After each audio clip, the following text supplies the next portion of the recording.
Hey guys, and welcome to the Working Money channel. All right, so I had one of my viewers send this to me yesterday. I did a video on Shahzada Dawood, or more popularly, one of the billionaires that was on that submarine. As you guys can see here, he's a member of the World Economic Forum. So that's an interesting connection. It just kind of smells of suspicion now, more and more looking at this story. If you guys didn't catch that video I did yesterday, I will link it up here in the top right-hand corner. Wanted to thank that viewer for sending this website to me and this connection now uncovered. Distractions everywhere. I mean, even in financial markets, we had Jim Cramer telling us, get out of cryptocurrency. He said this back in January.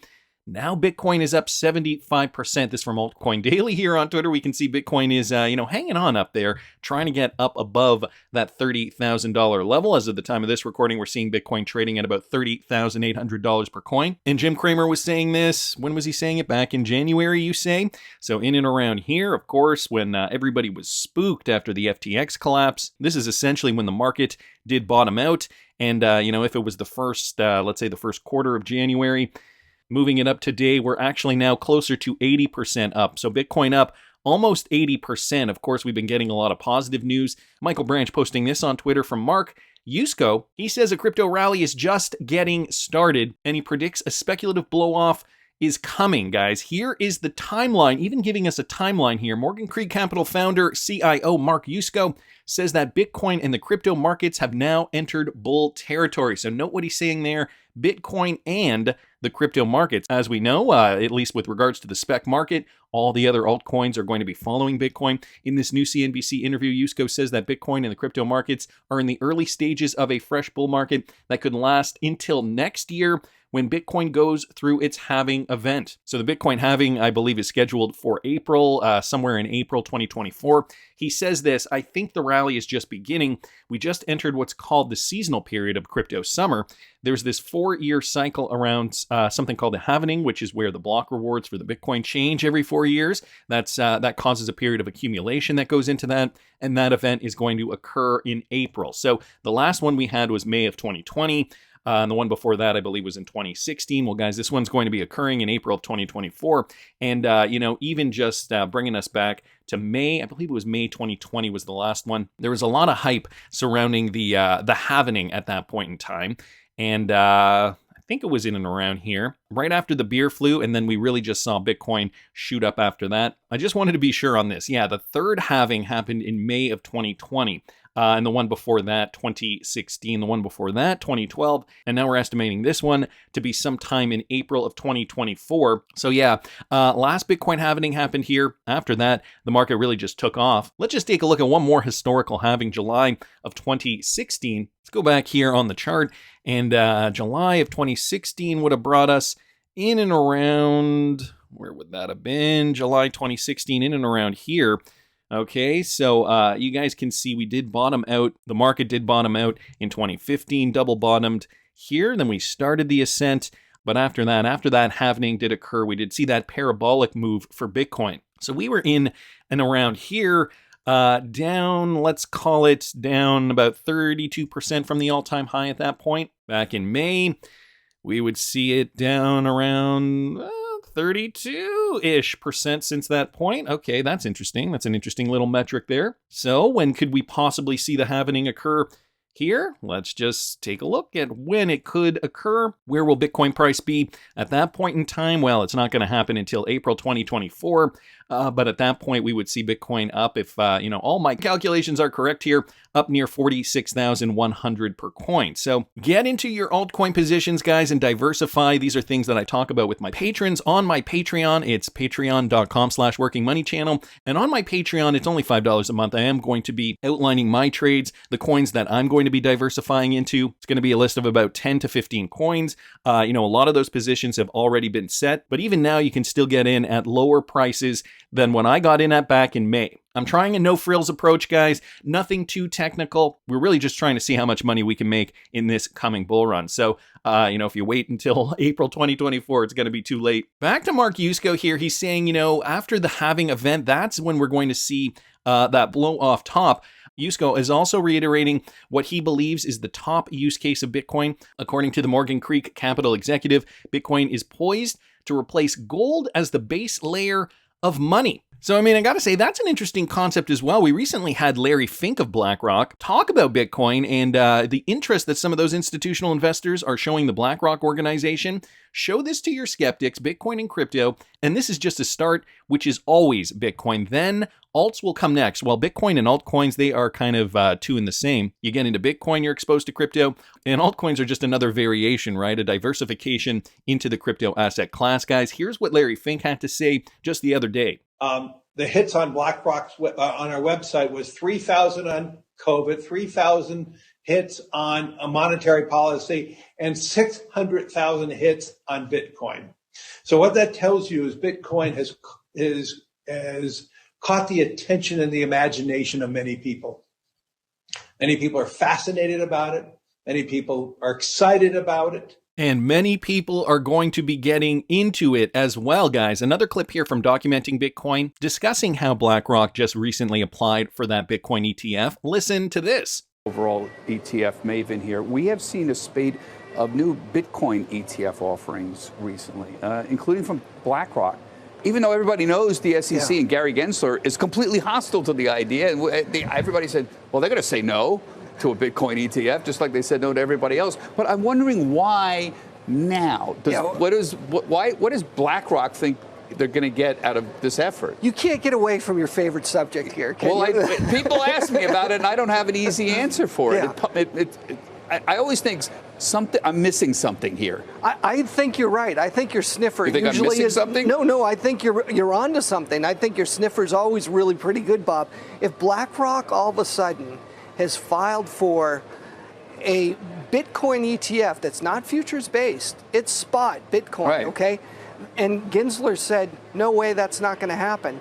But at the same time, they're bringing together some pretty good partners from a custody standpoint. They've got Bank of New York Mellon, they've got Coinbase, right. They've got an agreement, a surveillance agreement with NASDAQ to help with the security aspect of it. So they're trying to show the SEC that they're putting all the safety provisions in place to give them the confidence, to give them that acceptance of their application.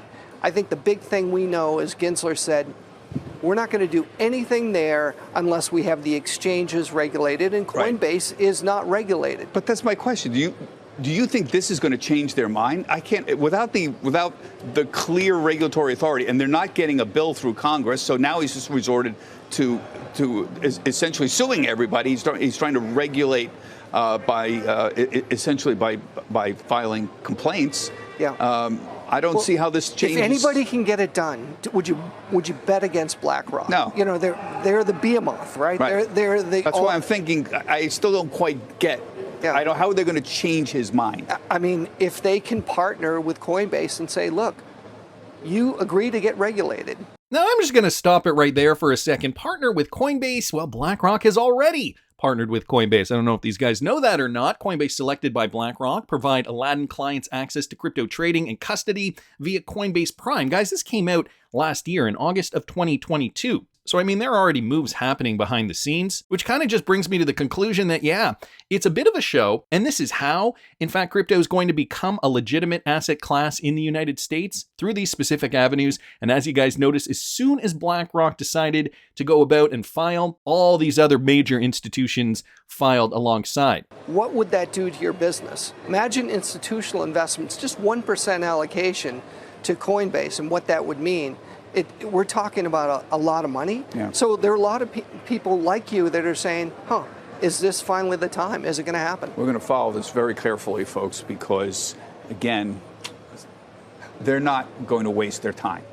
Yeah. Trust me, BlackRock isn't, if they don't think they have some chance of doing something here. So there you guys have it. No, they're not going to waste their time. Definitely not. And I guess this is why they've already decided to partner with Coinbase. Dimes to donuts, too, that Coinbase comes out of this SEC thing unscathed. That's just my opinion. Mr. Mann here also bringing this to our attention. So, around the world, we're also seeing crypto regulations starting to fall into place. And now the IMF has just come out and said, banning crypto, a widespread ban on cryptocurrencies may not be that effective in the long run. So they said that an outright ban might not be the best approach. In a June 22nd report on Latin America and the Caribbean, the IMF pointed to various approaches taken by local local governments in addressing the adoption of cryptocurrencies and central bank digital currencies. Bitcoin has been accepted as legal tender in El Salvador, as we know. But here's essentially what the IMF said. If a well-designed CBDCs can strengthen the usability, resilience, and efficiency of payment systems and increase financial inclusion in Latin America and the Caribbean, while a few countries have completely banned crypto assets given their risks, this approach may not be effective in the long run.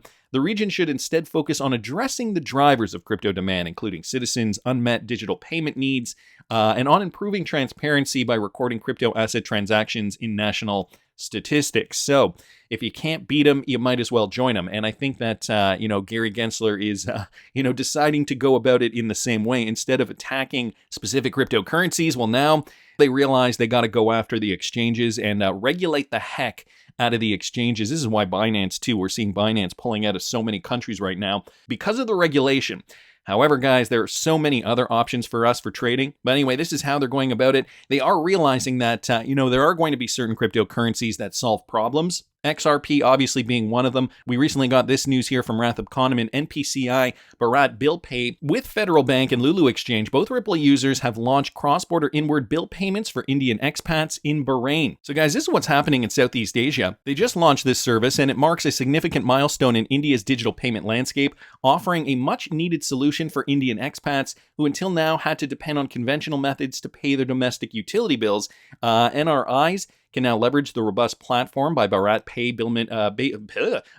Bill Payment System, or BBPS, to make bill payments on behalf of their families through the Lulu Exchange. So again, another Ripple partner here. They said with the launch of this service, we aim to provide the convenience and ease of paying bills through the BBPS platform for non-resident Indians. So guys, another solution here where they're leveraging RippleNet technology, two Ripple partners here, creating that synergy in order to help, the end user. So, this is just happening more and more. It seems like daily, twice daily, I'm talking about Ripple partnerships that are occurring around the world, specifically with banking and cross-border payments. So, when we're talking about the IMF now saying, well, maybe banning cryptocurrency is not the best idea, I think, that was always the case. This was always in the works. Cryptic Poet also bringing this to our attention. Ripple partner Flutterwave has announced a 5-year strategic technology agreement with Microsoft. We know Flutterwave has been a Ripple partner since 2018, but now here's what's going on with Microsoft. They've announced that they're working with Microsoft to build its next generation platform on Microsoft Azure, powering payment infrastructure across the African continent and beyond. So Flutterwave is big in Africa. This agreement reflects Flutterwave's commitment to give businesses and individuals access to global grade services across all of Africa and drive digital transformation around the world. With Flutterwave and Microsoft's plans to power payments to and from Africa, this collaboration is an incredible opportunity to impact growth across the continent. Through this engagement, Flutterwave will support the accelerated growth of transactions processed on the Flutterwave platform for global clients like, and guys, these clients are huge, Uber, Netflix, Microsoft, solidifying Azure's role in facilitating a seamless, reliable, and secure payment experience. So we got it in India. We also have RippleNet utility in Africa. And, Flutterwave has been one of those reliable Ripple partners for 5 years now. Now to another 5 years of building a strategic infrastructure with Microsoft. Guys, this is just going to get bigger and bigger. So wanted to thank the Cryptic Poet for posting that. Not to mention this other news. Okay, yesterday, Twitter just got its first money transmitter license granted by the state of Utah. So payments are coming to Twitter. We've heard of Elon Musk talking about this, discussing how he wanted to make, how he plans to make Twitter a platform for everything, okay, where you can make your payments, you can do you can chat, you can do the typical things, post videos, right, stuff like that, but making payments through cryptocurrency. Now they just got their first money transmitter license, but this is going to pose a threat, I think, and, despite the fact that the IMF is saying, okay, let's not ban crypto, what they do want to do, though, is not give everybody carte blanche to do what they want. They really do want to focus on stablecoins specifically and make sure the stablecoin game is in check, okay? Wrath of Kahneman posting this. The ECB doesn't want stablecoins anywhere near central bank reserves. So get this, guys. A board member of the ECB, Fabio Panetta, delivered a scathing crypto speech today. While slamming cryptocurrencies, he also advised central banks to resist the urge to allow stablecoin issuers access to central bank reserves. Yeah, he's throwing the hammer down here. He noted that if a stablecoin issuer can put the money in a central bank, it eliminates the investment risk. Hence, the stablecoin becomes a close substitute for central bank money. And that is really what they're scared of, okay? They do not want us to use stablecoins in lieu of regular fiat currency because they have control over the currency.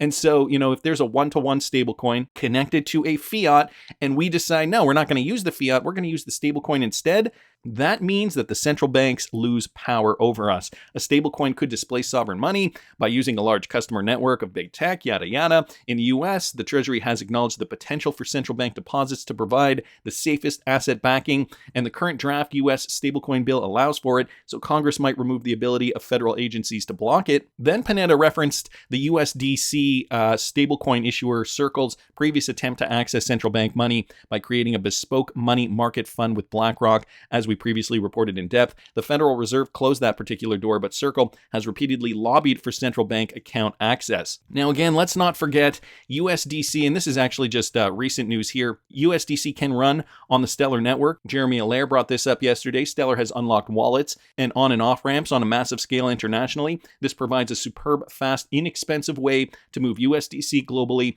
and easily on and off ramp using cash. So this is just some more news. I'm sorry, I'm thinking laterally here, just kind of trying to link everything together. So USDC is a stablecoin, runs on Stellar. I was going to talk about this piece of news anyway. Now they're integrating with Coinbase. And again, guys, it comes full circle. Coinbase and BlackRock also have a partnership with regards to this. Yet, governments and central banks are saying, okay, we really got to be careful about these stable coins. However, when you see where the partnerships lie, it really is difficult to negate the fact that this is going to be a reality in the coming years. Everything is already in place, guys, and so I will link this in the description of the video if you guys want to read this full article. I'm not going to read the full thing, but I thought it was interesting. I mean, here they talk about stable coins. We've heard this idea of a global stable coin. We've also heard this idea of XRP and XLM being considered stable coins by the World Bank. So that also begs a question. Systematically important stablecoins must observe all relevant principles. This coming from Mr. Man XRP here on Twitter. All relevant principles of a universal set of rules that apply to financial market infrastructures according to a joint report from 2 global standard setters. Okay, it says down here, important stablecoins must observe all relevant principles of a universal set of rules that apply to financial market infrastructures according to a joint report from 2 global standard setters as international regulators respond to the ongoing instability in crypto markets. Maybe this is where XRP and XLM come in. So the IOSCO and the CMPI monitor the implementation of the PFMI, which are international standards for payment systems, central securities depositors, security settlement systems, central counterparties, and trade repositories, and some more information on that. And don't forget that Ripple posted this, okay, from their Insights blog. The global stablecoin is almost ready. So what is this global stablecoin that they speak of? Things that make you go, is it going to be something like an XRP or an XLM, or could it actually be one of those particular cryptocurrencies? Is the IMF or the World Bank going to create one stablecoin like an SDR or an ESDR rather, something that combines a whole bunch of different baskets of currencies and creates one value? To be honest with you, I don't think they even know at this point in time. Some good hints though, the fact that the IMF has in fact classified XRP and XLM as stablecoins. That was a huge discovery when we found that out, guys. I did a video on it months ago. I'll link it up here in the top right-hand corner if you didn't catch that. But more on this global stablecoin, okay? A representative from R3 came out and said this just the other day. How important is building a network of networks and how we can get there while functioning in a highly regulated market? Okay, so we know R3, an interoperable network. We know they do this very well. We know they can settle an XRP and on other blockchains as well. Listen to this. What we begin to see is the emergence of these networks of networks, these openly connected networks working together to solve an end-to-end business problem without, and this is the important point, without them all having to be deployed on the same network with the same rules on the same technology, because in the regulated sphere, that just isn't feasible. It just isn't feasible. The guys that make the tech are letting the people making the regulations understand this. And so that brings me to this, okay? A recent presentation by the IMF. This is Kristalina Georgieva. She said that the globalist organization is working hard on a global CBDC platform. CBDCs will be mandatory for everybody. This is from Irvin Parks here on Twitter, guys. Listen to this. That if we are to be successful, CBDCs could not be fragmented national propositions. To have transactions more efficient and fairer, we need systems that connect countries. In other words, we need interoperability. And for this reason, at the IMF, we are working hard on the concept of a global CBDC platform to trade and to manage risks. And my colleague, Tobias Adrian, will talk more about it later. A global CBDC platform to manage risk. That sounds exactly like a global stablecoin, something that Ripple even mentioned on their Insights blog. The interoperability is key, as per R3, and even the IMF is coming out and saying this. So as long as we've been in the crypto market, guys, this is still just the beginning. Now that BlackRock's in this game, guys, I think the timing is pretty close to liftoff. We may only have a few other opportunities to, safeguard our altcoin positions, our Bitcoin position, whatever. And if you guys want to know what I'm trading, I have it all at my Patreon, patreon.com/workingmoneychannel. That's just my opinion, but I want to hear what you guys think. Please subscribe to the channel if you haven't already. Like the video if you like the content I'm providing. I always love hearing your comments. See you in the next one, guys.